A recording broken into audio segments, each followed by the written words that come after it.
Assalamualaikum warahmatullahi wabarakatuh. Saya Eliza Novita Wulandari dengan NPM 2013041056. Di sini saya ditemani oleh 3 rekan teman saya yang akan membawa materi dengan judul pandangan behavioristik dan pandangan kognitif.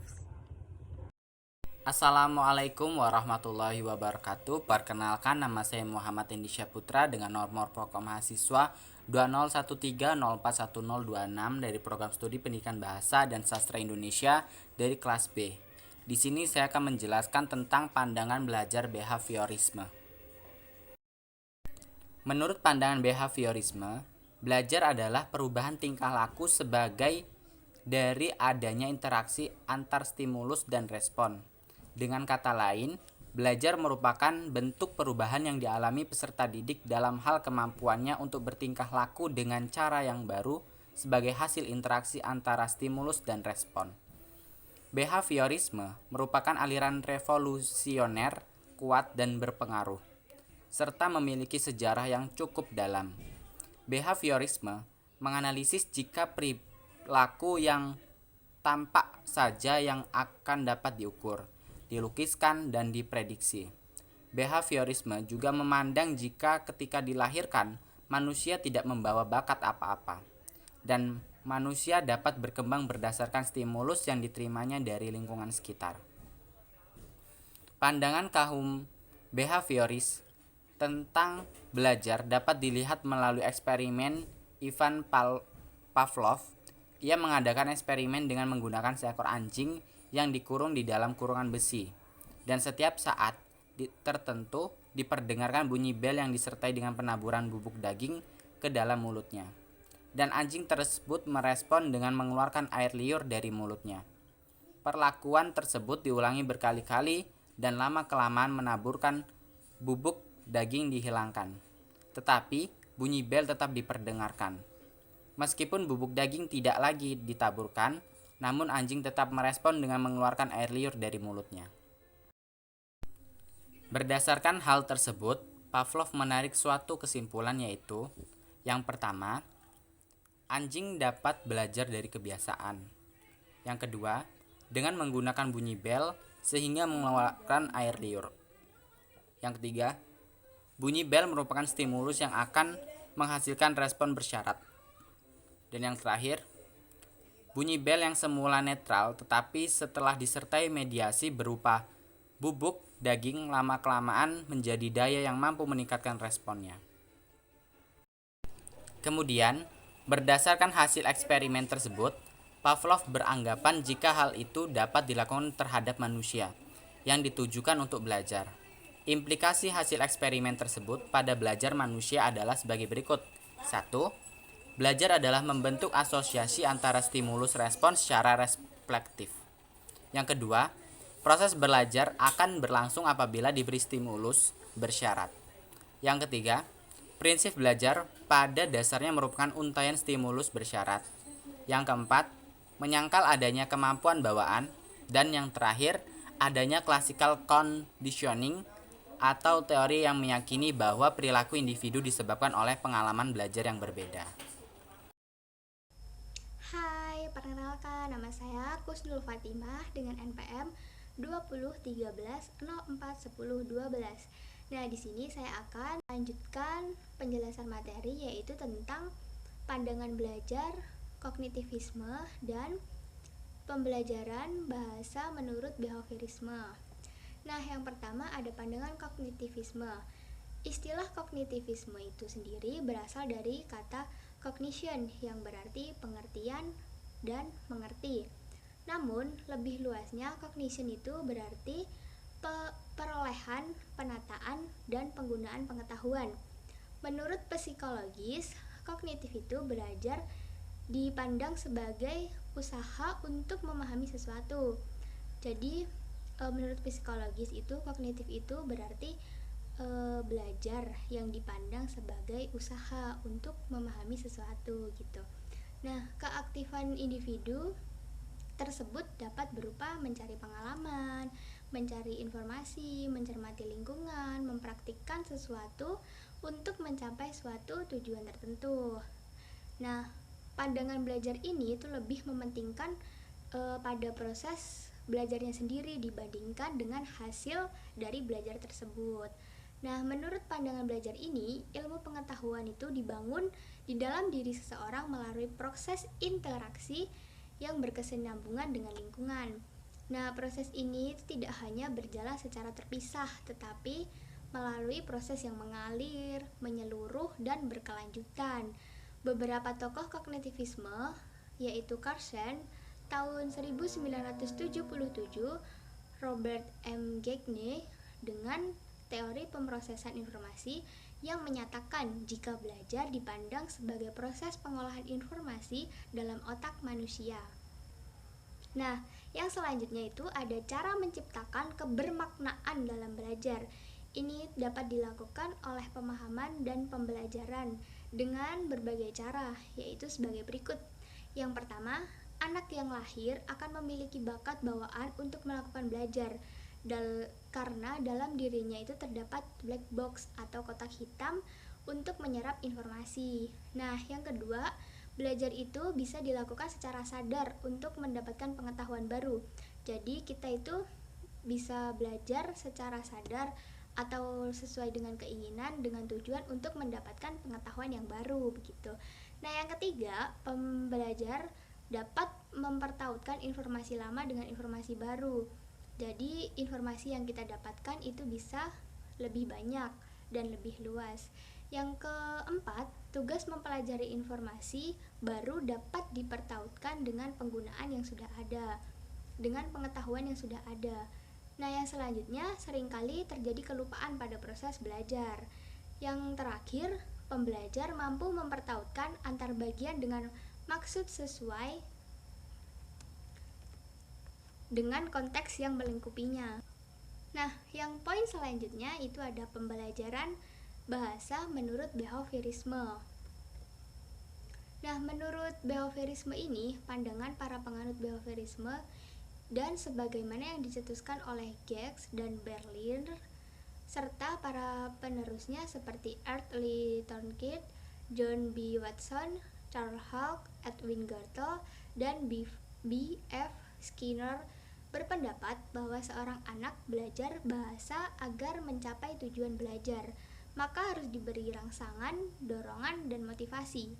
Para pakar psikologi belajar bahasa yang menganut paham behaviorisme berpendapat bahwa belajar berlangsung dalam 5 tahapan, yaitu yang pertama, trial and error, yang kedua, mengingat-ingat, yang ketiga, menirukan, yang keempat, mengasosiasikan, dan yang kelima, menganalogi. Nah, dari kelima langkah tersebut dapat disimpulkan bahwa berbahasa pada dasarnya merupakan proses pembentukan kebiasaan.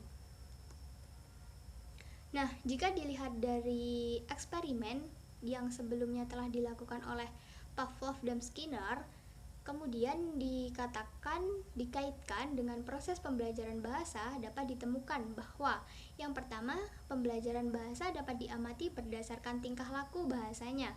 Yang kedua, pembelajaran bahasa berdasarkan langkah-langkah eksperimennya dilakukan secara ilmiah. Nah, yang ketiga, pembelajaran bahasa dilakukan secara terprogram, bertahap, dan pentingnya penguatan baik berupa ganjaran maupun hukuman.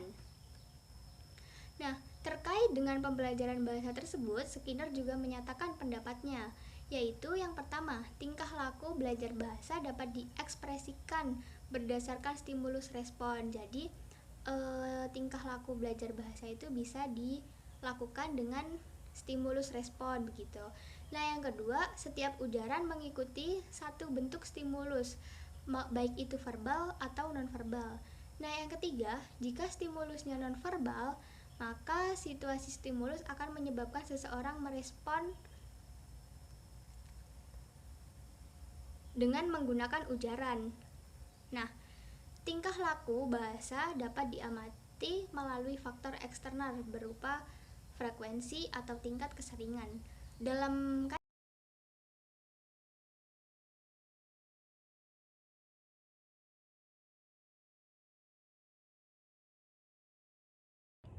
Assalamualaikum warahmatullahi wabarakatuh. Saya Eliza Novita Wulandari dengan NPM 2013041056. Di sini saya akan membahas tentang pembelajaran bahasa menurut kognitivis. Menurut Piaget, proses belajar sebenarnya terdapat 3 tahapan, yaitu yang pertama asimilasi, kedua akomodasi, dan ketiga ekuilibrasi. Yang pertama, asimilasi, yaitu proses pengintegrasian informasi baru ke struktur kognitif yang sudah ada. Selanjutnya, yang kedua itu akomodasi, yaitu proses penyesuaian struktur kognitif ke dalam situasi baru. Dan yang ketiga yaitu ekuilibrasi, yaitu merupakan suatu penyesuaian yang berkesinambungan antara asimilasi dan akomodasi. Selanjutnya, Piaget berteori bahwa pada masa anak-anak terjadi 4 kategori pemanfaatan kognitif dalam perkembangannya. Yang pertama ada tahap sensori motor. Pada tahap ini dikenal juga dengan masa gerakan panca indera, karena pada masa ini seorang anak sedikit demi sedikit mengembangkan kemampuannya untuk membedakan dirinya dengan benda-benda yang lain. Yang kedua itu ada tahap praoperasional, yaitu umur 2-7 tahun. Pada tahap ini dapat ditandai dengan anak menjadi pusat tunggal yang mencolok dari suatu objek. Yang ketiga ada tahap konkret operasional, yaitu sekitar 7-12 tahun. Pada tahap konkret operasional, seorang anak telah memiliki sistem kognisi dan persepsi sendiri. Anak sudah dapat membedakan benda yang sama dalam kondisi yang berbeda. Selanjutnya yang terakhir yaitu tahap formal operasional, yaitu umur 12 tahun ke atas. Pada masa ini, anak sudah dapat memproyeksikan dirinya pada situasi yang melebihi pengalaman mereka. Assalamualaikum warahmatullahi wabarakatuh. Perkenalkan, nama saya Vila Latifah dengan NPM 2013041022. Selanjutnya, saya akan membahas mengenai aplikasi pandangan belajar behaviorisme dan kognitivisme dalam pengajaran. Sebenarnya, baik pendekatan behaviorisme maupun pendekatan kognitivisme, keduanya sama-sama berkembang penerapannya dalam proses pembelajaran. Kedua pendekatan tersebut dapat berhasil diterapkan apabila mengikuti syarat-syarat yang telah ditentukan. Bloomfield mengemukakan jika pembelajaran bahasa yang benar haruslah bisa membentuk kebiasaan berbahasa yang secara asosiatif dilakukan secara lisan. Dalam penerapan pendekatan behaviorisme, agar penerapan tersebut dapat dicapai dengan baik, maka syarat-syarat yang harus dipenuhi yaitu: yang pertama, usia pembelajaran berkisar antara 10-12 tahun. Yang kedua, pendidik haruslah menguasai bahasa yang diajarkan secara baik, memiliki pengetahuan dan pengalaman dalam mengajarkan bahasa tersebut, dan memiliki pengetahuan akan prinsip-prinsip umum linguistik. Yang ketiga, pelatihan pelafalan harus diberikan sejak awal untuk membentuk kebiasaan dalam melafalkan bunyi-bunyi bahasa yang dipelajari secara benar dan tanpa keraguan. Keempat, cara melatih dilafalkan dengan cara pemberian deskripsi sederhana mengenai proses suatu bunyi bahasa dihasilkan dan diperbandingkan dengan bahasa pertama pembelajar. Syarat yang kelima yaitu metode penyajian semantik. Artinya dalam penyajiannya digunakan metode langsung. Maksudnya dengan menghindari pemakaian bahasa ibu, kemudian diberikan teks secara berulang dalam membaca, menulis, mendengarkan, dan berbicara.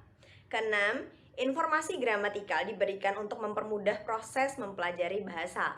Kemudian yang terakhir atau yang ketujuh, teks bacaan yang diberikan haruslah memperhatikan tingkat kesukaran bahasa dan isinya sesuai dengan pembelajar.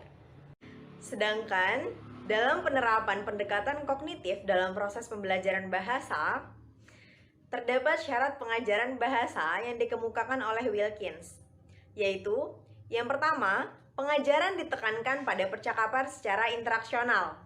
Yang kedua, silabus pengajaran disusun dengan butir-butir nosi dan fungsi, bukan memberikan penekanan pada struktur. Yang ketiga, proses pembelajaran ditekankan pada kebutuhan individu dan kelompok. Yang keempat, materi pembelajaran haruslah orisinal. Selanjutnya, pembelajaran ditekankan pada proses, bukan pada hasil. Lalu yang terakhir, pembelajaran menekankan pada kegiatan komunikasi. Dari kedua pendekatan yang telah dijelaskan sebelumnya, maka dalam proses pembelajaran bahasa haruslah lebih menekankan pada terjaganya syarat-syarat yang harus dipenuhi pada masing-masing pendekatan agar proses pembelajaran dapat berhasil. Karena dalam pembelajaran bahasa, faktor internal maupun faktor eksternal sama-sama memainkan peranan penting dalam perkembangan dan pembelajaran bahasa. Itulah yang dapat saya sampaikan. Mohon maaf apabila terdapat kekurangan dan kesalahan dalam penyampaian. Saya akhiri, wassalamualaikum warahmatullahi wabarakatuh.